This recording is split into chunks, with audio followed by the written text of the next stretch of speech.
Kasi kung matatandaan nyo, yung first perjury complaint, ay yung first Madriaga affidavit, sinabi niya nga na bagman siya, sinabi niya na may delivery siya ng confidential funds kung saan-saan. Pero wala masyadong detalye. Itong supplemental affidavit, linagyan niya ng detalye. So dahil nagbigay na siya ng detalye, na isa-isa natin tong mga detalye para pasinungalingan ang mga ito. So ang mahalagang, ang pinaka-critical, kasi halos lahat ng sinabi niya kasinungalingan. Hain po kayo. Second, no, na perjury complaint laban nga dito kay Ramil Madriaga. Itong sinasabing self-confessed bagman daw ng VP Sara Duterte. Ano hong kaibahan po nito doon sa unang perjury complaint na inihain po ninyo, same pa rin din po sa Taguig City Court? Mm. Bale, itong second perjury complaint, ang focus nito ay yung supplemental affidavit ni Ramil Madriaga na in-execute niya noong Abril of this year. Ang kinaibahan nito dun sa first perjury complaint, ang focus naman nun ay yung first affidavit niya executed in November. So kung matatandaan nyo, humarap si Ramil Madriaga sa House Justice Committee noong Abril para dito sa impeachment hearings laban kay VP Sara, at dito niya binasa itong supplemental affidavit. So yung second perjury complaint, ang topic niya or ang tinutukoy niya ay itong mga kasinungalingan ni Madriaga sa supplemental affidavit niya. Opo, at sa pagkakaalam natin, nasa 1,000 pahina ito, attorney. Napakadami pong pages. Oo. Ano yung Oo. pinakamahalagang ebidensya po nito sa tingin po ninyo, attorney, na direktong sumasalungat nga doon sa mga pahayag ni Madriaga para sa kaalaman ng ating mga kababayan? Opo, kasi kung matatandaan nyo, yung first perjury complaint, ay yung first Madriaga affidavit, sinabi niya nga na bagman siya, sinabi niya na may delivery siya ng confidential funds kung saan-saan. Pero wala masyadong detalye. Itong supplemental affidavit, linagyan niya ng detalye. So dahil nagbigay na siya ng detalye, na isa-isa natin tong mga detalye para pasinungalingan ang mga ito. So ang mahalagang, ang pinaka-critical, kasi halos lahat ng sinabi niya kasinungalingan. Pero ang pinakamahalaga is yung allegation niya na nag-deliver daw siya ng limpak-limpak na pera, 30 to 35 million per bag in confidential funds sa tatlong location. So ang unang sabi niya is nag-deliver daw siya ng isang bag sa Cabuyao, Laguna para sa isang Laguna politician.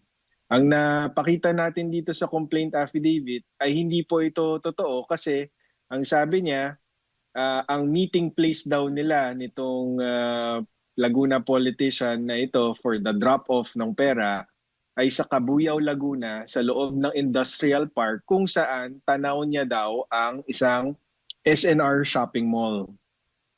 So napasinungalingan natin to dahil nakakuha tayo ng certification mula sa SNR na walang SNR establishment sa Cabuyao, Laguna.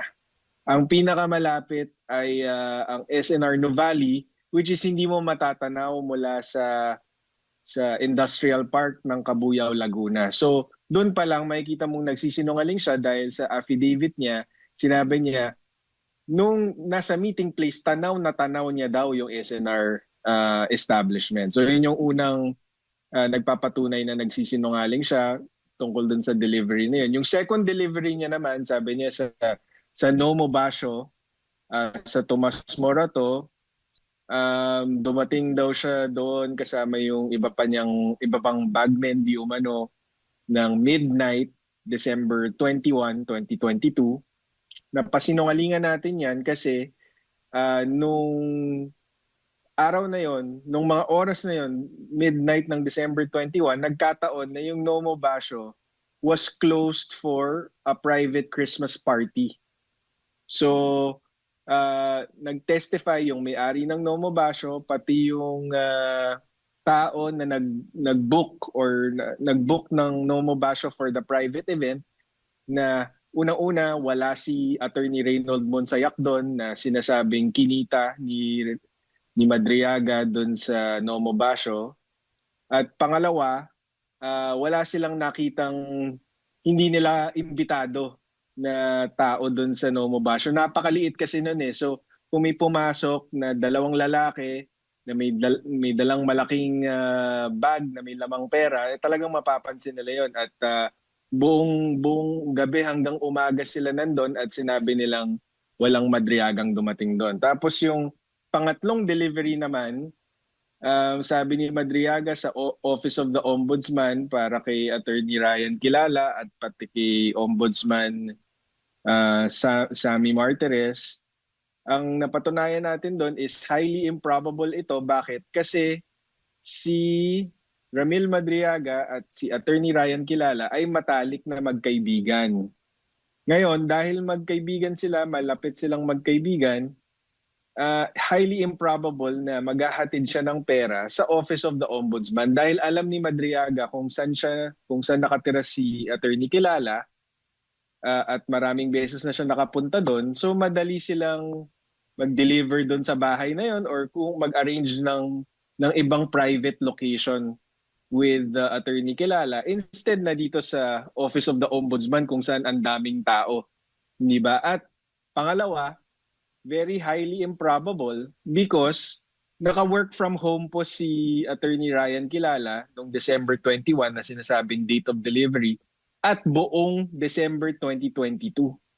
So bakit po magpapadeliver ng pera doon kung naka-work from home si Attorney Kilala ng buong buwan na yon? At nakausap din po natin si Justice Martires, si Ombudsman Martires, and apparently nasa ibang bansa po siya nung araw na yun, December 21, 2022. So highly improbable talaga, if not impossible, itong mga paratang ni Madriaga. Opo. At para rin mas malinaw po sa mga kababayan po natin, attorney, isa-isahin po natin, itong si Ramil Madriaga ay hindi po talaga empleyado nor nagtrabaho sa Office of the Vice President or kay Vice President Sara Duterte at hindi po siya intel officer or security officer man ng pangalawang Pangulo at tagahatid ng mga cash na umano'y, yun nga, yung ng mga aligasyon na kumakalat dito nga sa kaso o sa issue ng Vice President, attorney. Opo, dito sa second complaint, second perjury complaint, napatunayan po natin yan ng husto. Yung testimony po ni Vice President Sara Duterte na nagsasabing wala akong personal or professional na ugnayan dyan kay Madriaga, at naging campaign supporter lang siya, isa sa maraming campaign supporter noong 2022 national elections. At ang testimonya ni VP Sara, suportado yan ng 12 corroborating witnesses at government certifications na nagpapatunay na hindi kailanman nagtrabaho si Ramil Madriaga para kay Vice President Sara man or kay PRRD.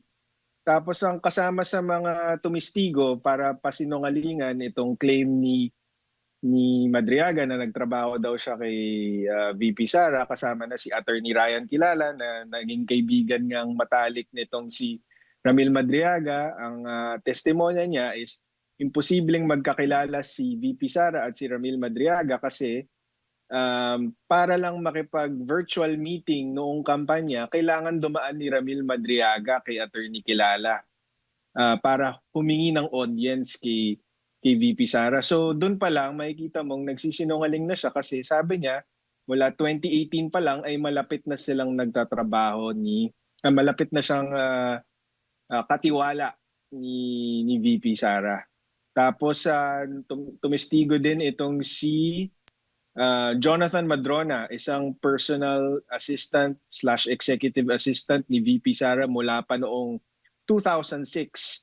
At si Mr. Madrona, kasama yan ni VP Sara sa lahat ng lakad niya at tumutulong mag-organisa ng schedule niya at sinabi niya sa isang affidavit na kailanman hindi niya nakilala tong si Madriaga at kung totoo yung sinasabi niyang malapit siyang katrabaho ni VP Sara, di sana nakilala na siya ni Mr. Madrona or narinig man lang ang pangalan pero hindi po nangyari yun.